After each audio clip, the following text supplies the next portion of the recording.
Salut à tous, on est le 26 janvier, il est 11h35 et je regardais un petit peu ce matin les graphiques et je me suis dit, je vais m'enregistrer, je vais le montrer. À chaque fois qu'on publie des petits graphiques, on a plein de questions, donc je vous montre ça, je vous partage mon écran. L'analyse technique, c'est pas obligé pour être un bon investisseur autonome là, de lire les graphiques. Nous, on l'offre dans le bootcamp, c'est la section un peu plus avancée. Moi, je trouve ça super intéressant, je trouve que ça m'aide à prendre certaines décisions sur les marchés. Si on veut faire du swing trading ou du day trading, c'est impératif, on n'a comme pas le choix. Donc, je vous montre un petit peu le graphique du S&P 500, donc l'indice des 500 plus grandes compagnies du secteur américain. Donc, je vous partage mon écran et je vous explique ça un petit peu, là, qu'on puisse regarder ça. Donc, en gros, c'est assez, ça ressemble à ça. Donc ça, c'est l'indice du S&P 500. Les trucs verts et rouges, bah, c'est des bougies japonaises. Pour ceux qui ont suivi le bootcamp, vous savez exactement ce que c'est et comment les lire. Donc là, c'est l'indice. Je vais cacher un petit peu le volume. Qu'est-ce que ça dit? Bon, bah, ça dit que, ça c'est par mois, bien entendu, ça a monté. Vous voyez, on a eu la crise de la Covid ici où ça a chuté. On pourrait le mesurer. Donc, du plus haut au plus bas, on était rendu environ là, moins 35%. Bon, c'est quand même beaucoup. On a monté super rapidement. Puis, je me souviens que je chattais avec mes amis. Puis, je disais, man, on est dû pour une chute. Ça n'a pas de sens d'être monté aussi rapidement. Et depuis le plus haut, donc qui était le 6 janvier de l'année passée, là, on est rendu à moins 16,5. Ce qui n'est pas énorme, hein. Je veux dire, c'est entre une correction puis un peu une certaine crise économique, un petit crash. C'est pas très majeur, on va le dire comme ça. Ça peut paraître majeur, effectivement, mais ça ne l'est pas forcément. Ce que j'avais tracé donc ce qu'on appelle ici une résistance. Je ne rentrerai pas dans les détails, mais c'est vraiment qu'on peut voir que la tendance est vers le bas versus une tendance vers le haut. Et une tendance peut être tracée quand on a 3 points, quand ça vient toucher 3 points. Donc là, on en a plus que ça. Ce qui est intéressant, c'est que aujourd'hui, depuis quelques jours, on vient de sortir ici de la tendance, on vient de sortir de la résistance, ce qui est intéressant.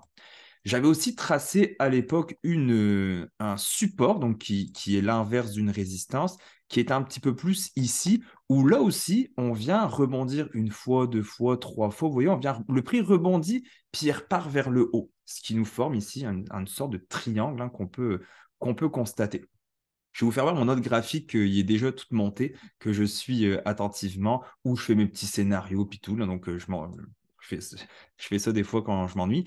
Ce qui est rare, mais c'est parce que j'aime ça. Donc, on voit, j'ai mis les points en vert qui ont été touchés. Donc, j'ai hâte de suivre ça. Par contre, très important, c'est pas parce que aujourd'hui on est sorti qu'on est sorti de la crise puis que ça va pas redescendre. Mais ce serait des positions pour rentrer sur certains trades qui pourraient être intéressants, de regarder des compagnies pour faire un petit peu de swing trading. C'est des signaux quand même qui peuvent être intéressants au niveau de l'achat ou de la vente à découvert.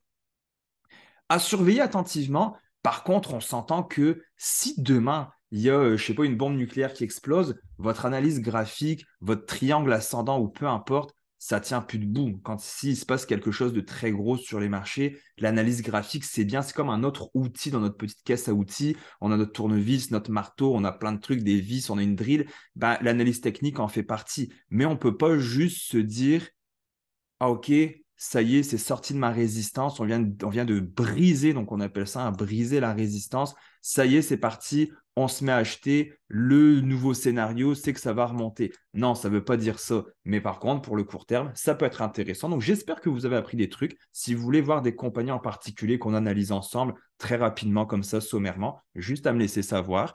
Puis ben, je le ferai avec vous, je les mettrai sur YouTube, puis on pourrait regarder ça ensemble. Donc à bientôt. C'était très de base. Puis une autre chose que je vais vous montrer avant de quitter, ce que je trouvais intéressant, je vais repartager mon écran. Ce que je trouvais intéressant, c'est qu'on peut rajouter ici des moyennes mobiles. Donc, admettons, on voit ma moyenne mobile jaune, la moyenne mobile 50, elle pointe le bout du nez, elle est revenue à la hausse. Donc, ça veut dire que dans les 50 dernières périodes, la bourse est en hausse. Si j'enlève ma moyenne mobile 50 et que je mets ma moyenne mobile 100, ben là, on voit aussi que elle était vers le bas, puis hop, elle commence tranquillement à se stabiliser. Est-ce que ça signifie une hausse? Est-ce que ça signifie que c'est juste une stabilisation des marchés? J'ai hâte de voir. Donc là, ce qui va nous dire l'avenir, c'est l'inflation, bien entendu, hein, ce qui va se passer avec les prix de l'indice de la consommation. Ça va dépendre de ce qui... Donc là, c'est aux États-Unis. Ce qui va se passer avec le taux de chômage, ça aussi, c'est super important. Donc, il y a une panoplie de choses à prendre en considération avant qu'on voit une certaine amélioration. Mais on dit souvent les marchés sont à l'avance de 6 mois, voire plus sur nous. Donc, j'ai hâte de suivre un petit peu ce résultat-là. Puis on s'en reparlera, on regardera ça. Je vais essayer de faire ça une fois de temps en temps. Puis j'espère que ça vous a plu et je vous souhaite une belle journée. À bientôt.